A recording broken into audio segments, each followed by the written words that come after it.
और इसके बाद आइए आपको सीधे लिए चलते हैं हिसार, जहां पर हरियाणा के सीएम मनोहर लाल जनता से संवाद कर रहे हैं। सुनिए क्या कुछ कह रहे हैं।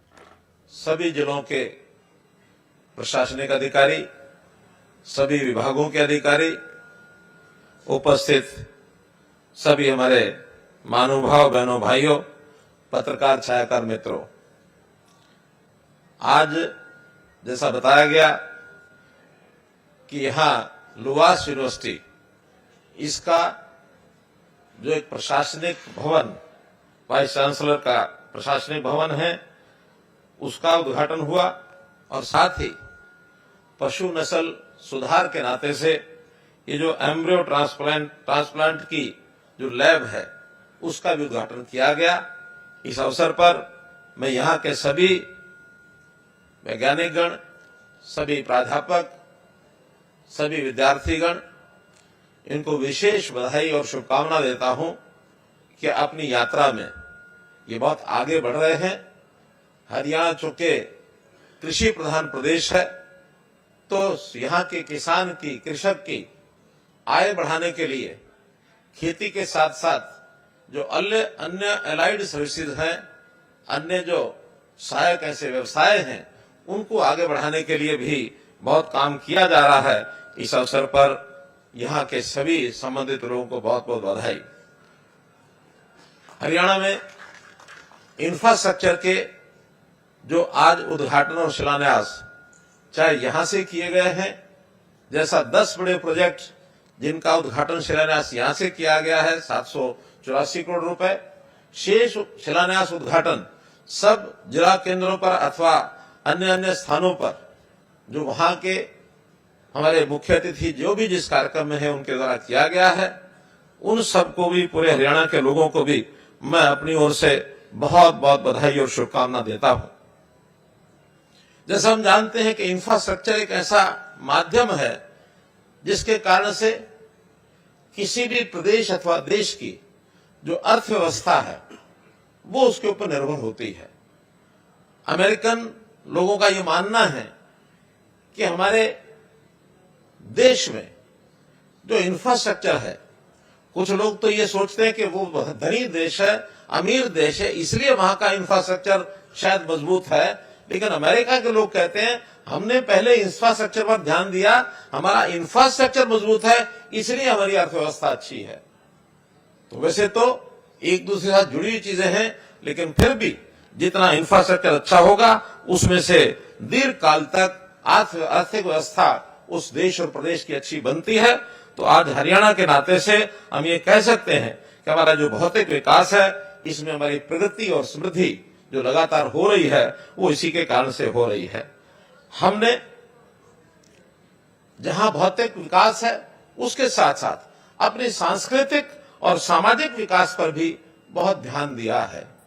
सांस्कृतिक विकास के नाते से अगर मैं इन्हीं दिनों की घटना को याद करता हूं, तो जैसे देश राममय हुआ है, जैसा इस 22 जनवरी की हम एक प्रकार से इंतजार वर्षों से कर रहे हो, इस प्रकार का माहौल 2 दिन पहले जो देश में हुआ, स्वयं प्रधानमंत्री जी ने और भगवान राम के उस मंदिर का प्राण प्रतिष्ठा का कार्यक्रम बड़े दिव्य और भव्य ढंग से कराया है।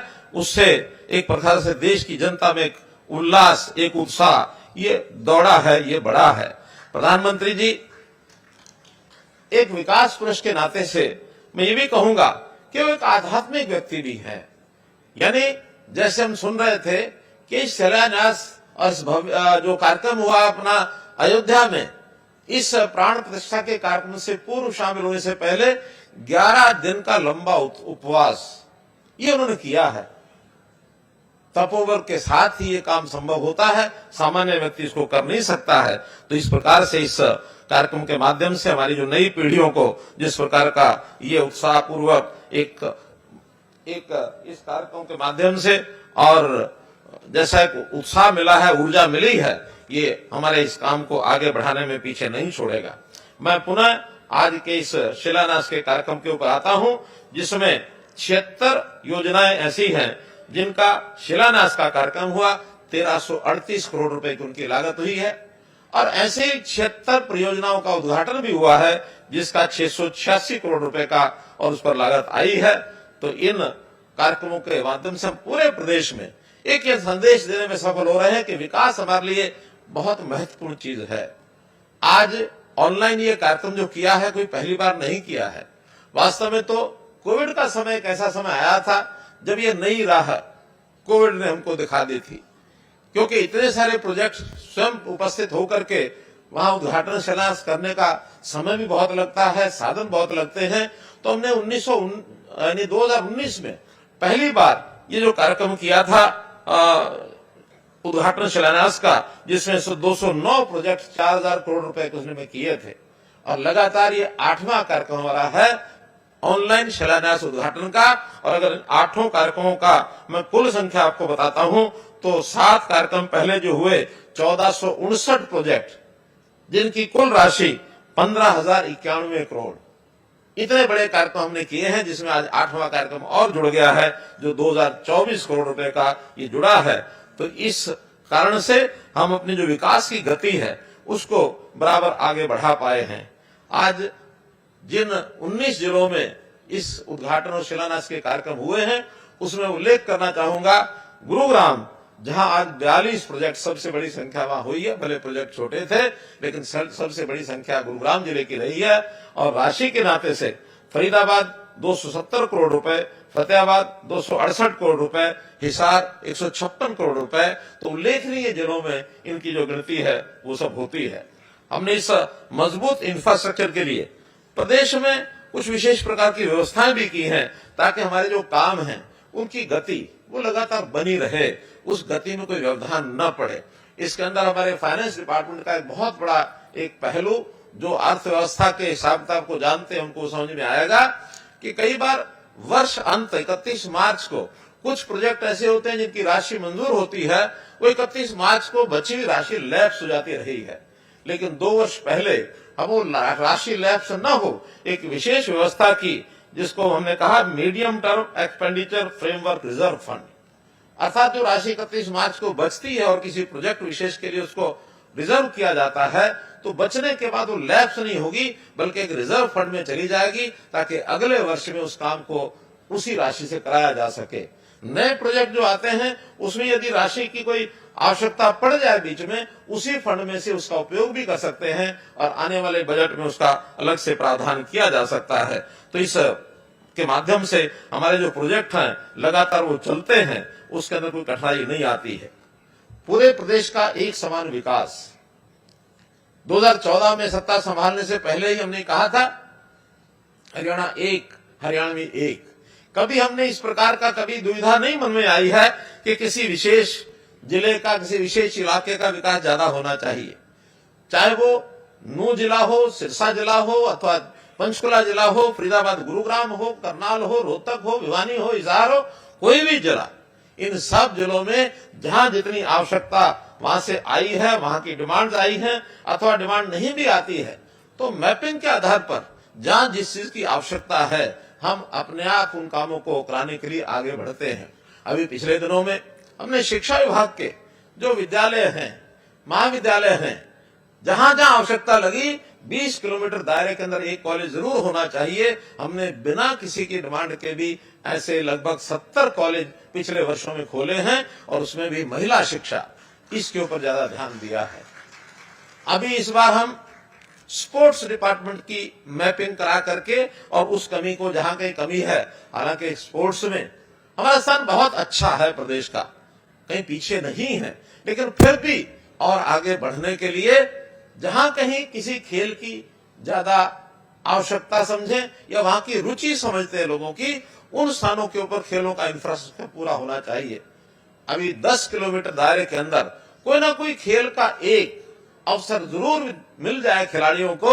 तो ऐसी जब मैपिंग की गई है, 307 गांव ऐसे मिले हैं जहां 10 किलोमीटर के अंदर कोई खेल सुविधा नहीं है। अभी हमने खेल विभाग को निर्देश दिया है कि सबसे पहले इन 309 गांव या 307 गांव में अगर मांग नहीं भी आई है, तो भी इन 307 गांव में कौन से खेल का कौन सा छोटा बड़ा कार्यक्रम शुरू किया जा सकता है, इसका प्रबंध हम इस अगले वर्ष करने वाले हैं।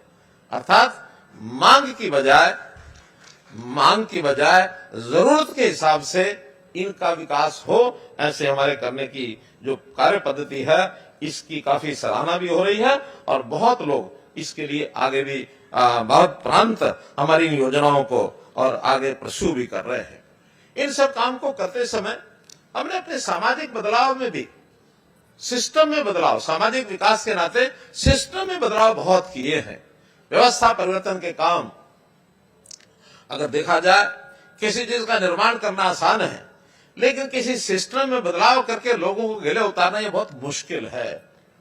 हमने कितने बदलाव किए हैं, भर्तियों के सिस्टम में बदलाव किया, ट्रांसफर्स के सिस्टम में बदलाव किया, और हमने ट्रांसपेरेंसी लाने के लिए, करप्शन को समाप्त करने के लिए कितने ही पोर्टल्स, कितने ही हमने इस प्रकार के सिस्टम बनाए ताकि लोगों को सीधी व्यवस्थाएं उनके घर पर पहुंचे, उनकी जरूरतें पूरी हों, घर पर पहुंचे।